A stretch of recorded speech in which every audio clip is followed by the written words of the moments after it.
Michele Tafoya is with me now, my colleague on the Salem Podcast Network, one of the most famous broadcasters in, I would say, sports history, and is now a candidate for Senate in Minnesota, her home state. Michele, I've been wanting to connect with you about Minnesota, and I'm really glad you're here under these circumstances, which is even better. I think this is terrific news, and you're going to have a contested primary. You're going to have a very hard race in a blue state. But what made you think this is the moment?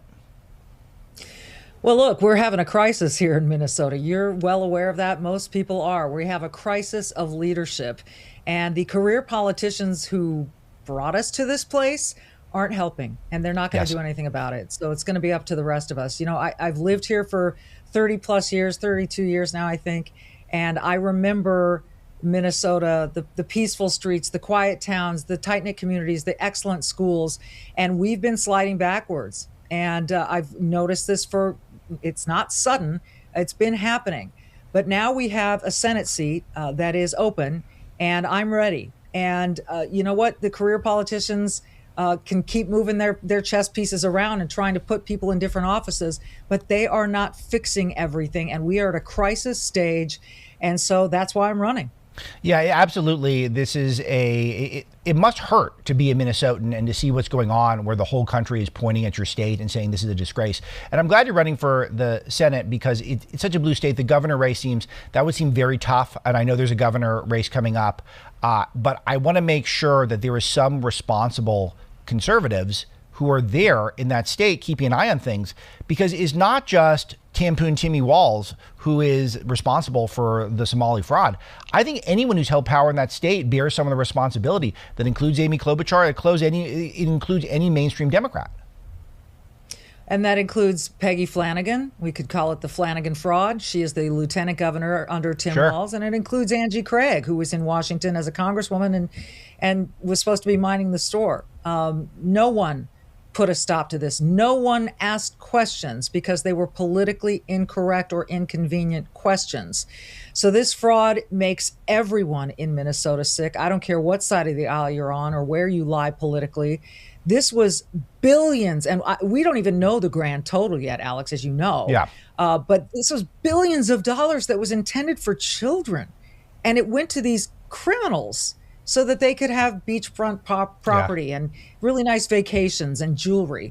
So this is sickening to everyone. And again, it really started with a crisis of leadership and the unwillingness of people like our Attorney General, Keith Ellison, the unwillingness to do the work and ask the questions and take care of Minnesotans' tax dollars. Yeah, amazing. He was spending his time yesterday with Don Lemon defending his right to storm churches with protesters who are against ICE, against enforcing our immigration and customs laws. It just seems like so many elections is going to be an immigration election. Walk us through what your policy is, your position is on immigration right now as you run. Well, I am really happy to see the border secured. Again, under Joe Biden for 4 years, it was anything but. And so these leftist elitists let in millions of people. You couldn't possibly vet all of them. And now we've got criminals and even terror suspects among us. It is up to law enforcement to do their job and root them out. We don't need extra criminals in our society. We simply don't. So what Tim Walz has done is called it fascist and racist to enforce the law. And then he has fanned the flames, calling ICE this invading force. It is that kind of rhetoric that has brought us to this environment where some people in Minnesota think it's their duty to go out and throw their bodies or their cars in front of ICE, to obstruct ICE, harass ICE, attack ICE. Look, I've talked to leaders in law enforcement here, and they wish that they were allowed to do more to help out, because this probably wouldn't have happened. The tragic story of Renee Good probably wouldn't have happened had the Minneapolis police, the Ramsey County police, the police locally here had been able to do their jobs and assist. This probably wouldn't have happened. What happened to Renee Good was awful and tragic and heartbreaking, but it could have been avoided had, first of all, the fans not been flamed by Walz and company, and had the police been allowed to do the jobs. One officer said to me, we risk life and limb to go bring a criminal into jail. Then they're released, And now you've got to have another officer go risk life and limb to round up the same criminal. It makes no sense. It's inefficient, and it's ended in tragedy in one particular case. Yeah, you're right about this. And of course, if there wasn't any Somali fraud in the state, then she wouldn't have died, because that's why she was protesting the ICE presence, which was only there because of all of this fraud that had gone unchecked. So you get to Washington. Give me your top 3 priorities right off the bat.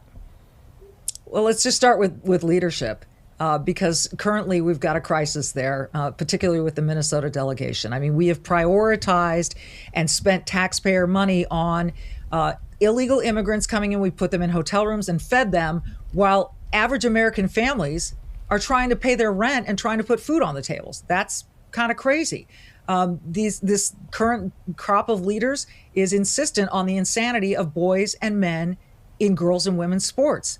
That's simply that's more than an 80-20 issue. I think that's a 95-5 issue that is insanity. So it starts with leadership. Then it's law enforcement. You can't have a civil society if people don't feel safe. And that requires law enforcement. And I back the law enforcement 100%. And then we go into middle class crisis. Family, look, I'm a working mom. I know how hard it is for moms and dads out there to do that balancing act. We had horrible inflation under Joe Biden, so things became excruciatingly expensive. And we're trying to work our way out of that. So we've got to continue to bring taxes down, make things more affordable, groceries, rent, mortgages, all of those things. And we've got to get this attitude of, hey, let's give more power and money to big pharma, to teachers unions, to big government. We've got to get that leaner and give power and control back to the citizens. Yeah, that is exactly right. Michele, I want you to, do you have a campaign website set? This is fresh as of this morning. Where should people go if they want to get involved? And we are going to need all the help we can get. This is going to be a slog. MicheleTafoya.com, MicheleTafoya.com. If you can go chip in a couple of bucks, or if you want to volunteer, we need your help. We can't do this alone.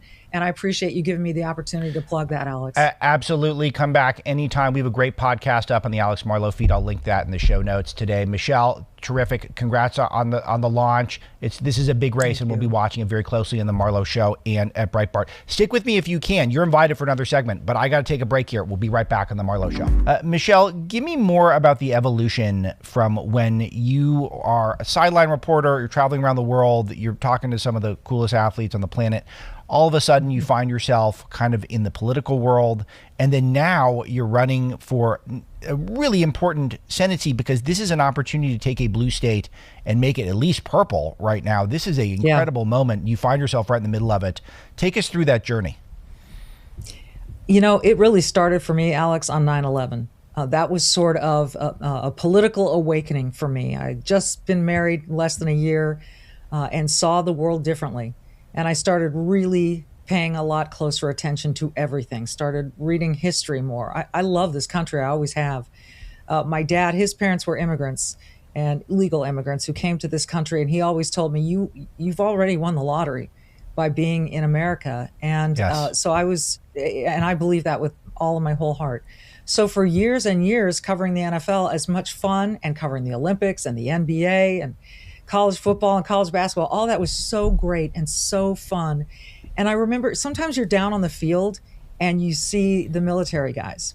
Sometimes they're the ones who bring the flag out for the national anthem, and you just want to go hug them all, because you appreciate so much the sacrifice they're making so that we can have what is the American lifestyle, the American dream.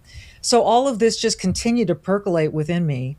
And I thought, from about 2018, I thought I was going to leave Sunday Night Football. I stayed on, got us through the COVID year, got us through another Super Bowl, and finally decided, this is the time for me to leave and start another chapter in my life. And as you know, I've done the podcast and I've been doing a lot of commentary. And the more I do it, Alex, and the more I learn and the more I see and the more frustrated I get with politics as usual, I thought, we're always looking for people of integrity to run.